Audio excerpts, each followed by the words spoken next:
ทุกท่านครับมาทำความรู้จักปีใหม่ของคนไทยใหญ่ไม่ใช่แค่คนไทยใหญ่แต่หมายถึงคนเผ่าไทยทุกชนชาติ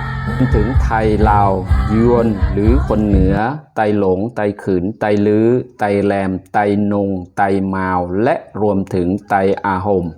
เตียและประเทศจีนเวียดนามทั้งหมดที่กล่าวมาจะพวกเราแม้ไม่ได้อยู่ใกล้กันส่วนมากจะอยู่ไกลกันพอสมควรแต่ขนบธรรมเนียมหรือการปฏิบัติตามจารีตการต้อนรับปีใหม่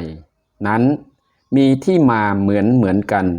เป็นวันเดียวกันเดือนเดียวกันของทุกปีหรือบางกลุ่มที่เปลี่ยนไปในวันปีใหม่ไตนั้นเดือนอ้ายขึ้น1 ค่ำของทุกปีแต่จะอยู่ราวๆกลางเดือนโนเวมเบอร์หรือเดือนพฤศจิกายนของทุกปีกรณีถ้าตรงกับปีที่มันซ้อนกันก็จะมีการเคลื่อนเลื่อนไปกลางเดือนดีเซมเบอร์หรือเดือนธันวาคมของทุกปีในปัจจุบันพูดถึงสมัยบรรพบุรุษคนโบราณของคนชนเผ่าไทยเหล่านั้นทุกกลุ่มได้ยึดเอาวันเดือนอ้ายขึ้น1 ค่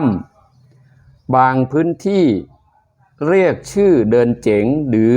เดือนเก๋งแต่ถ้าเดือนอ้ายส่วนใหญ่คนชนเผ่าไตหรือไทยเราจะรู้จักกันดีสืบต่อไปเรามาทำความเข้าใจในวันและขั้นตอนขนบธรรมเนียมปฏิบัติต้อนรับเจ๋งในปัจจุบันมีกันอยู่4 ขั้นตอนขั้นตอนที่1ป้ายเจ๋งแปลว่าเฝ้ารอเจ๋ง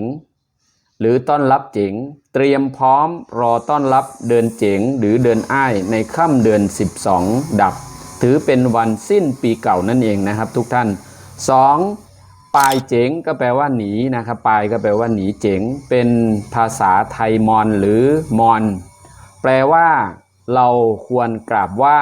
นะหนีเจ๋งก็คือเดือนเนี้ยหนีไปแล้วนะเราก็ควรคารวะกราบไหว้เดือนเจ๋งเดือนอ้ายถือเป็นเดือนเริ่มต้นในปีใหม่ของคนไทยเราทุกปีวันเดือนเจ๋ง1 ค่ำนั้นสมัยก่อนนั้นใช้เป็นการปรับเลื่อนตำแหน่งยศถาบรรดาเจ้าขุนมูลนายและมอบใบประกาศสำหรับผู้สร้างคุณงามความดีทางด้านสังคมศาสนาและอื่นๆมาในยุคปัจจุบันปรับเปลี่ยนหันมาทำนะครับปฏิบัติเช้าฟังธรรมะข้อสอนตามยุคตามสมัย2มีการพูดคุยเรื่องขนบธรรมเนียมประเวณีจารีตเดิมๆและ3พูดถึงการรู้จักคืนกำไรและช่วยเหลือสังคมของแต่ละบุคคลกินเจ๋งแปลว่าเตรียมอาหารกินเลี้ยงเฉลิมฉลองและพากันไปขอขมาลาโทษกราบขอพรผู้หลักผู้ใหญ่รวมถึงญาติพี่น้องและนำสิ่งของที่จะมาเลี้ยงเฉลิมฉลอง 3.1 ข้าวต้มแหลมตักข้าวเหนียวมีมันมีถั่วและ 3.2 ข้าวปุ๊กหรือข้าวตำงา 3.3 ข้าวยากู้หรือข้าวน้ำอ้อยไปทำบุญอันสุดท้ายนะไปทำบุญตามหลักศาสนาที่ตนนับถือชาวไทยใหญ่ส่วนใหญ่จะนับถือประมาณ 85-90 ก็คือศาสนาพุทธตามหลักของทุกครอบครัวที่นับถือแต่ละอย่างนี่คือการสืบทอดสืบเนื่องมาอย่างยาวนานของคนเผ่าไทยของเราตอนสุดท้ายตรงนี้เป็นความคิดเห็นส่วนตัวนะครับมาพูดถึงจุดนี้ก็อยากให้คนไทยหรือคนไทยรุ่นใหม่ได้เรียงลำดับให้ความสำคัญช่วยกันอนุรักษ์รักษาไว้อย่าให้หายโดยเฉพาะคนไทยใหญ่นะวันนี้เราไม่มีประเทศก็อย่าให้หายไปกับการไม่มีประเทศเช่นอยู่ไหนก็ยึดหลักธรรมเนียมประเทศนั้นๆจนลืมให้ความสำคัญสิ่งที่ตนมีนะให้หายไปนะกับความสนุกสนานรื่นเริงตามงานต่างๆจริงๆยังมีขั้นตอนสำคัญที่นำมาเสนอและอยากจะบอกถ่ายทอดอันท้ายสุดนะเล่นเจ๋งเนี่ยแปลว่าการจัดปอยหรืออุ่นงานให้ความสนุกสนานในวันเวลากลางค่ำกลางคืนก็จะมีการเค้าดาวน์ ต้อนรับปีใหม่พร้อมส่งท้ายปีเก่ามีดังนี้ส่วนใหญ่ก็จะร้องรำทำเพลงเรามนตนใจ2ฟ้อนนกฟ้อนนกกิ่งกะลา3ฟ้อนโตหรือกาโต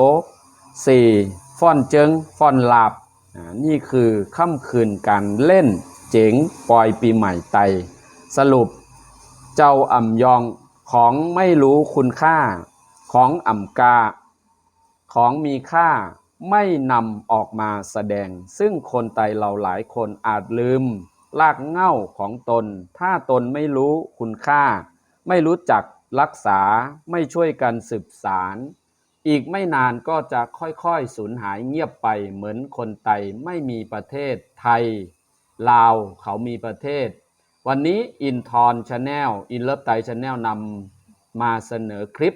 ดีๆมีเจตนาก็คือช่วยอนุรักษ์กลัวสิ่งดีๆที่อยู่คู่กับคนไทยและคนไทยมายาวนานหายไปเย็นเป็นคนอื่นหรือสิ่งที่มีค่าแต่ไม่รู้จักค่าอิงเหนือข้อมูลมหามุ่งเมืองเจในค่ะเนาะ